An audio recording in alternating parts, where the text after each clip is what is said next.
नमस्कार, बहुत स्वागत है आप सभी का। मैं हूं आपके साथ कमरुद्दीन खान। बड़ी खबर से बुलेटिन की शुरुआत करेंगे। प्रदेश में 28 सीटों पर होने जा रहे उपचुनाव के बीच कांग्रेस को एक और बड़ा झटका लगा। दमोह से कांग्रेस विधायक राहुल लोधी ने पद से इस्तीफा दे दिया है। उन्होंने अपना इस्तीफा प्रोटेम स्पीकर रामेश्वर शर्मा को सौंप दिया। उपचुनाव के पहले ये कांग्रेस के लिए एक बड़ा झटका माना जा रहा है। इसके बाद उन्होंने सीएम शिवराज सिंह चौहान और प्रदेश अध्यक्ष वी डी शर्मा की मौजूदगी में बीजेपी में शामिल होने का ऐलान कर दिया। बीजेपी में कहा कि मैं चाहता हूं कि प्रदेश उपचुनाव में बीजेपी सभी सीटों पर जीत हासिल करे। तीन तस्वीरें आपके सामने। बीजेपी दफ्तर पहुंचे, सीएम के पैर छुए और राहुल लोधी ने दमोह से कांग्रेस विधायक हैं, हालांकि इस्तीफा दे दिया, बीजेपी में शामिल हो चुके हैं। लोधी ने बीजेपी ज्वाइन कर ली। कांग्रेस से मोह भंग होने के कारण, उम्मीदें टूटने के कारण, जो विचारवान और विकास की ललक और तड़प जिनके मन में है, ऐसे साथी कांग्रेस छोड़ रहे हैं। आज राहुल जी भारतीय जनता पार्टी में आए हैं, विधायकी से इस्तीफा देके आए हैं। विकास की ललक के कारण जनता की सेवा नहीं कर पा रहे थे, मन में दर्द था, तकलीफ थी, और आज वो विकास के, क्योंकि दमोह का जयंत जी के नेतृत्व में, आदरणीय जयंत मलैया जी भारतीय जनता पार्टी के वरिष्ठ नेता हैं, उनके नेतृत्व में विकास करने में दमोह काम में कोई कसर नहीं छोड़ी थी। अब वो काम रुके पड़े, ठप पड़े, नए काम का तो शुरू होने का सवाल ही नहीं है। अब राहुल जी, आप दमोह का विकास चाहते हैं, आपने मेडिकल कॉलेज की बात की है, मेडिकल कॉलेज दमोह का खोला जाएगा। भारतीय जनता पार्टी के विकास के लिए, भारतीय जनता पार्टी के इस परिवार में आज वो तहे दिल से उनका हृदय से स्वागत करता हूं। और विजयादशमी के इस पर्व पर आप सबको भी, पत्रकार मित्रों को भी, भाई राहुल जी को भी, और राहुल जी ने आज बड़ा विशेष दिन चुना है। विजयादशमी का पर्व असत्य पर सत्य की जीत का प्रतीक है, बुराई पर अच्छाई का प्रतीक है। तो आज उन्होंने मध्य प्रदेश की भारतीय जनता पार्टी के नेतृत्व में भारतीय जनता पार्टी की सदस्यता ग्रहण करके उन्होंने अपने क्षेत्र के विकास के लिए, संपूर्ण मध्य प्रदेश के विकास के लिए भारतीय जनता पार्टी के नेतृत्व वाली सरकार माननीय शिवराज सिंह चौहान के नेतृत्व में जो काम आज कर रही है, और जिसका उल्लेख राहुल जी ने किया अपने वक्तव्य में कि गरीबों के कल्याण की योजनाओं को मन छूने वाला जो निर्णय मध्य प्रदेश की सरकार जो 15 वर्षों में कर रही थी, और माननीय शिवराज सिंह चौहान ने इन 6 महीनों में जो करके दिखाया है, इस संपूर्ण मध्य प्रदेश को, गरीबों के कल्याण को, गरीबों के हितों को बचाने का काम भारतीय जनता पार्टी की सरकार ने इन 6 महीनों के अंदर मध्य प्रदेश के अंदर किया है। पिछले 14 से 15 माह मैं कांग्रेस की सरकार में रहा, और उन 14 माह में किसी भी प्रकार का विकास नहीं करा पाया। उस समय दमोह में मेडिकल कॉलेज की मांग थी, वो घोषणा भी पूरी नहीं करा पाए, उसका भी काम नहीं लगा पाए। आदरणीय भूपेंद्र सिंह जी से, आदरणीय शिवराज जी से जो विषय में चर्चा हुई, उनसे आग्रह किया और साहस ये आग्रह स्वीकार किया गया कि भाई दमोह में मेडिकल कॉलेज सौगात दी जाएगी। आज दमोह विकास की स्थिति में पिछले 2 वर्षों में बहुत पीछे छूट गया। हमारी माननीय कमलनाथ जी से बात हुई थी कि हमारा सिद्ध क्षेत्र बानकपुर है, उसको विशेष दर्जा, विशेष पैकेज देना, वो भी नहीं हो पाया। तो वर्तमान परिस्थिति को देखते हुए लोग तमाम प्रकार के आरोप लगाते हैं। इसके पहले भी मैं मीडिया से मुखातिब हुआ, लेकिन जब इन 6 महीनों में जब आदरणीय शिवराज जी मुख्यमंत्री बने और 6 महीनों में जो गरीबों की, किसानों की जो जन कल्याणकारी योजनाओं में जो राशि गई और जिस प्रकार से उनका भुगतान हुआ, और एक पॉजिटिव एटमोस्फियर पूरे प्रदेश में जब बनना शुरू हुआ, तो निश्चित तौर पर मैं प्रभावित हुआ। और आज भारतीय जनता पार्टी में ना ही कोई दिक्कत, ना ही चीज। विकास मेडिकल कॉलेज एक ऐसा मुद्दा था, इसको लेकर पिछले 14 महीने मैंने माननीय कमलनाथ जी से बोला, पर उस पर विशेष तौर पर ध्यान नहीं दिया गया। केवल विकास, और विकास केवल छिंदवाड़ा में ही हुआ है। बाकी आप बुंदेलखंड के किसी भी जिले में देख लीजिए, किसी प्रकार का कोई विकास या कोई नई योजना नहीं आई। मैं ऑन रिकॉर्ड बोलता हूँ कि इन 14 महीने के कार्यकाल में एक भी चीज़ नहीं आई। एक इंडिया सीमेंट की फैक्ट्री आई थी, वो भी बंद हो गई। क्या कहना है अभी की जो मौजूदा हालात है, जो विवादित बयान है, उसको लेकर क्या देखते हैं कांग्रेस की तरफ से? महिलाओं का अपमान हो रहा है। निश्चित तौर पर राष्ट्रीय अध्यक्ष राहुल गांधी जी का अलग वक्तव्य आता है, प्रदेश अध्यक्ष का अलग वक्तव्य आता है। उनको ये पता ही नहीं है कांग्रेस पार्टी को, कांग्रेस पार्टी पूर्ण रूप से डाउनफॉल की ओर जा रही है, जहां प्रदेश अध्यक्ष और राष्ट्रीय अध्यक्ष का किसी प्रकार का कोऑर्डिनेशन नहीं, कोई कुछ बोलता है, कोई कुछ करता है। तो निश्चित तौर पर दमोह भारतीय जनता पार्टी के नेतृत्व में नई ऊंचाई, नई दिशा और नई ऊर्जा।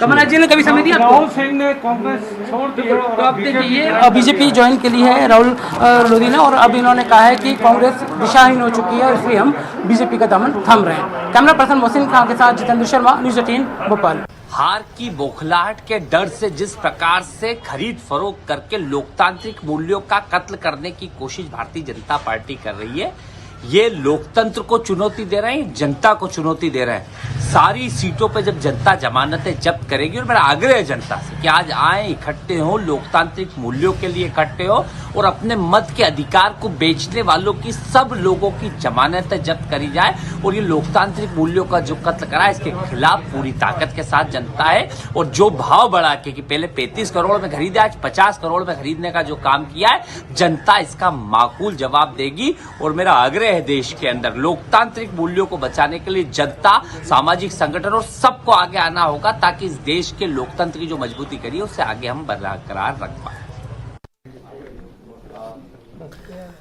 तो अलग अलग राय, अलग अलग रिएक्शंस निकलकर सामने आ रहे हैं। शिवराज सिंह चौहान ने कहा कि जनता की सेवा नहीं कर पा रहे थे और विकास से प्रभावित होकर उन्होंने बीजेपी ज्वाइन किया है।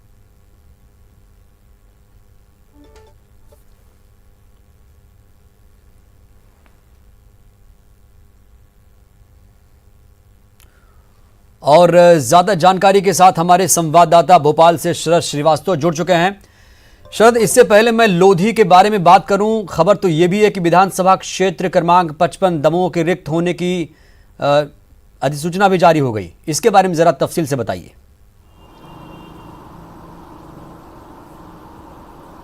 हाँ बिल्कुल, देखिए स्वाभाविक सी बात है, राहुल लोधी ने जैसे ही इस्तीफा दिया, विधानसभा के जो प्रोटेम स्पीकर हैं रामेश्वर शर्मा, उन्होंने अपना इस्तीफा उनको दिया था, और उनका इस्तीफा मंजूर होने के बाद जो दमोह विधानसभा की सीट है जहां से वो विधायक थे, उसको रिक्त घोषित कर दिया गया है।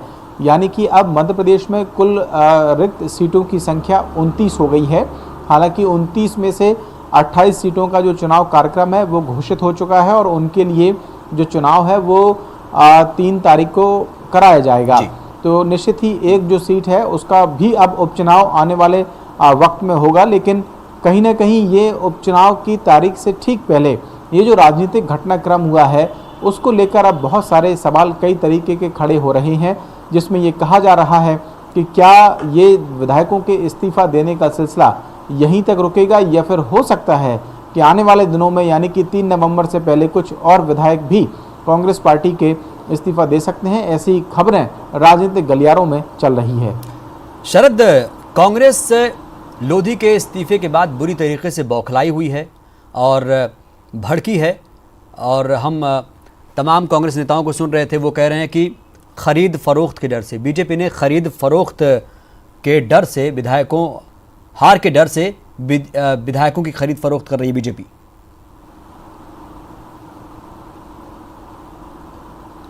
देखिए स्वाभाविक सी बात है, जिस पार्टी में इस तरीके से खलबली मचेगी या जिनके जो विधायक हैं वो इस्तीफा देकर जाएंगे, तो स्वाभाविक है उनकी नाराज़गी या उनके इस तरीके के बयान सामने आएंगे ही। लेकिन देखिए राहुल लोधी का जो इस्तीफा है वो ठीक उपचुनाव की तारीख से पहले हुआ है।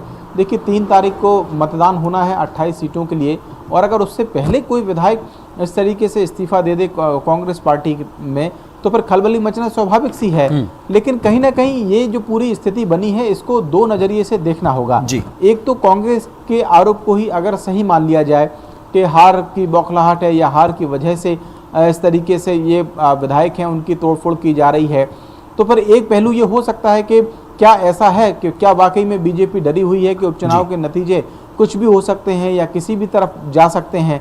वहीं दूसरा इसका पहलू ये भी है कि बीजेपी की जो रणनीति है वो ये है, इससे अलग जो कांग्रेस कह रही है कि हार का डर है, बीजेपी की रणनीति ये है कि वो नंबर गेम में कांग्रेस को इतना पीछे कर देना चाहती है कि जनता के बीच में ये मैसेज या ये परसेप्शन चला जाए कि अगर उपचुनाव की सभी सीटें भी कांग्रेस जीत जाती है 28 के 28, तो फिर भी उसके लिए सरकार बनाना मुश्किल होगा, क्योंकि अब जो गणित हो गया है उस गणित के लिहाज से एक सीट अगर मान लीजिए कम हुई भी है तो 229 का आंकड़ा विधानसभा में हो गया है, तो अब बहुमत का आंकड़ा 115 हो गया है, अभी 116 चाहिए आधे से एक ज़्यादा सीट। इस लिहाज से अगर देखें तो अब बीजेपी को सिर्फ 8 सीटों की ज़रूरत है, क्योंकि 107 उसके विधायक हैं, जबकि कांग्रेस का एक विधायक कम हुआ है, तो उसको पूरी की पूरी सीट अभी भी जीतनी होंगी। तो ये मैसेज देने की कोशिश कहीं ना कहीं बीजेपी की ओर से है जनता के बीच में कि जो सरकार है वो दरअसल बीजेपी की ही बननी है, क्योंकि नंबर गेम में कांग्रेस उससे काफ़ी पीछे है।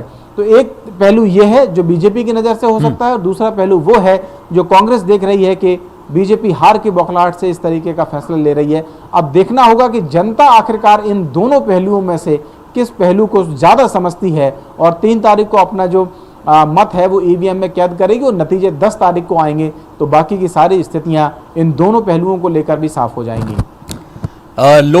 राहुल लोधी ने जब बीजेपी ज्वाइन की शरद, तो वो भी बोल रहे थे कि हमने क्यों छोड़ा, लेकिन एक बात जो हमें समझ में नहीं आ रही है शरद, उन्होंने कहा कि मैं जनता की सेवा नहीं कर पा रहा था। क्या ऐसा मुमकिन है कि एक विधायक इस तरीके के जो बयान है वो लगभग सभी विधायकों ने दिए, यानी कि जी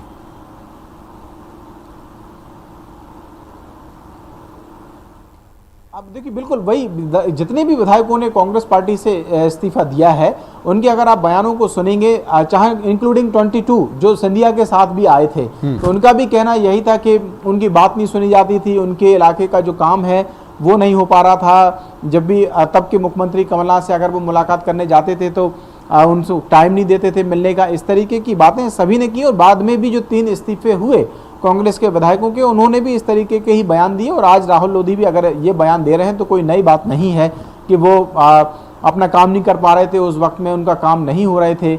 लेकिन अब एक सवाल ये भी खड़ा होता है कि अब तो करीबन 5 से 6 महीने बीजेपी की सरकार हो गई थी, और उनको ये फैसला लेने में इतना वक्त आखिरकार क्यों लगा।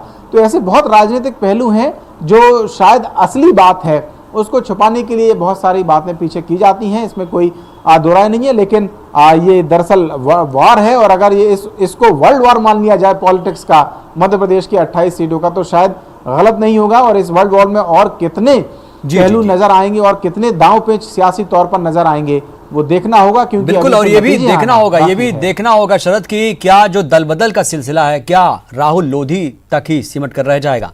बहुत बहुत शुक्रिया आपका बातचीत के लिए। ब्रेक के बाद हाजिर हूं। इंदौर जिले के सांवेर उपचुनाव में 80 साल से ऊपर और कोविड संक्रमितों के डाक मतपत्रों से मतदान की प्रक्रिया शुरू हो गई है। इसी बीच एक डाक मतपत्र का फोटो सोशल मीडिया पर वायरल हो रहा है। इसे लेकर बीजेपी के प्रदेश प्रवक्ता उमेश शर्मा ने निर्वाचन आयोग से शिकायत की। बीजेपी ने दोषी व्यक्ति के अलावा पोलिंग बूथ के पीठासीन अधिकारी, क्लस्टर अधिकारी, सेक्टर प्रभारी और नायब तहसीलदार पर कार्रवाई की मांग की। हालांकि इस मामले में कनाडिया पुलिस ने कृष्णा मंडलोई के खिलाफ मतपत्र की गोपनीयता भंग करने और आचार संहिता उल्लंघन का केस दर्ज कर गिरफ्तार कर लिया। बीजेपी गिरफ्तार शख्स को प्रेमचंद गुड्डू का ड्राइवर बता रही है। इंदौर के सांवेर में डाक मतपत्र का फोटो सोशल मीडिया पर वायरल हो रहा है। बीजेपी ने चुनाव आयोग से शिकायत की। गोपनीयता भंग करने को लेकर मतपत्र वायरल करने वाला शख्स भी गिरफ्तार हो चुका है। इस समय हम भारतीय जनता पार्टी के प्रत्याशी माननीय तुलसी सिलावट जी के साथ जनसंपर्क अभियान में लगे हैं, और एक बेहद ही चौंकाने वाला और गंभीर विषय हमारे संज्ञान में आया है, और जिससे निष्पक्ष मतदान की सारी पावनता और सारी पवित्रता तार-तार हो रही है। दल क्रमांक 48, बूथ क्रमांक 235, ग्राम कनाडिया, विधानसभा क्षेत्र सांवेर, यहाँ पर विशेष मतदान अभियान के अंतर्गत दिव्यांग, वरिष्ठ नागरिक, संदिग्ध जो कोरोना के हैं, ऐसे मतदाताओं का जो विशेष मतदान अभियान चल रहा है, आज उसकी गोपनीयता को भंग करा गया है। और हम तो ये भी आरोप चस्पा करते हैं कि कांग्रेस के पार्टी के जो प्रत्याशी प्रेमचंद गुड्डू जी हैं, उनके जो पोलिंग एजेंट थे, उन्होंने इस प्रकार के पूरे विशेष मतदान अभियान जो चल रहा है, उस पूरे विशेष मतदान अभियान को कब्जा कर लिया है। और वो न केवल मतदान की गोपनीयता भंग कर रहे हैं, अपितु हमारी आशंका ये भी है कि वे मतदाता को दबाव दे रहे हैं, प्रलोभित कर रहे हैं, भयभीत कर रहे हैं। तो मध्य प्रदेश में उपचुनाव का रण जारी है। इस बीच नेताओं की दिलचस्प तस्वीरें भी सामने आ रही हैं। ऐसी ही एक तस्वीर भिंड से आई। यहां चुनाव प्रचार के दौरान कांग्रेस प्रत्याशी हेमंत कटारे महिला संगीत कार्यक्रम में शामिल हुए। हेमंत कटारे यहां वोटरों को लुभाने के लिए ढोलक मजीरा बजा रही महिलाओं के बीच में बैठकर माता के भजन सुनते नजर आए। भजन मंडली के साथ बैठकर वो तालियां भी बजा रहे थे। आपको याद दिला दें कि भिंड के मेहगांव विधानसभा सीट से हेमंत कटारे कांग्रेस के उम्मीदवार हैं और भरौली गांव में जनसंपर्क कार्यक्रम चल रहा था। इसी दौरान नेताजी भजन सुनने पहुंच गए।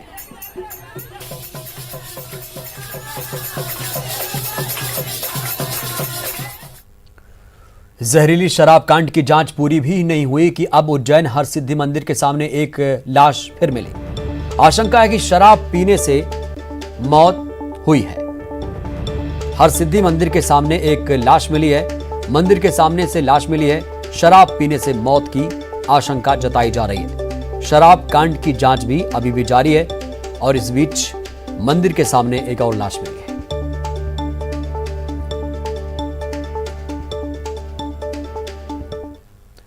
नवरात्रि में कन्या को देवी का रूप मानकर पूजा की जाती है, लेकिन नवरात्रि के आखिरी दिन सतना से शर्मसार कर देने वाली तस्वीर सामने आई। नेशनल हाईवे 75 के किनारे एक नवजात बच्ची लावारिस हालत में मिली है। नवजात बच्ची को कपड़े में लपेटकर कोई आम के पेड़ के नीचे छोड़कर फरार हो गया था। लावारिस हालत में पड़ी नाबालिग बच्ची खुले आसमान के नीचे घंटों पड़ी थी, जिसके बाद इसकी सूचना नागौद पुलिस को मिली। मौके पर पहुंची डायल 100 की टीम ने नवजात को अपने कब्जे में लिया और उसे नागौद सामुदायिक स्वास्थ्य केंद्र में भर्ती कराया। बच्ची पूरी तरह स्वस्थ है और अब पुलिस मामले की जांच कर रही है। आशंका है कि नाजायज संबंधों के चलते लोगलाज के डर से उसकी मां या किसी परिजन ने जन्म देने के बाद नवजात को लावारिस छोड़ दिया।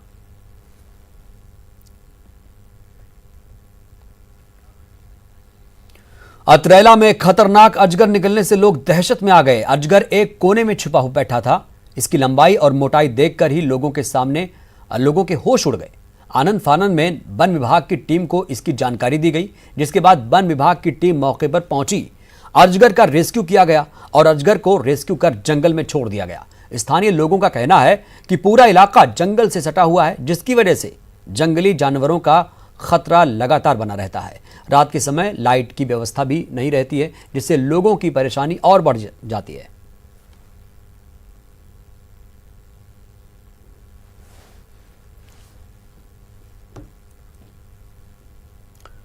इस बुलेटिन में इतना ही। दीजिए इजाजत। नमस्कार।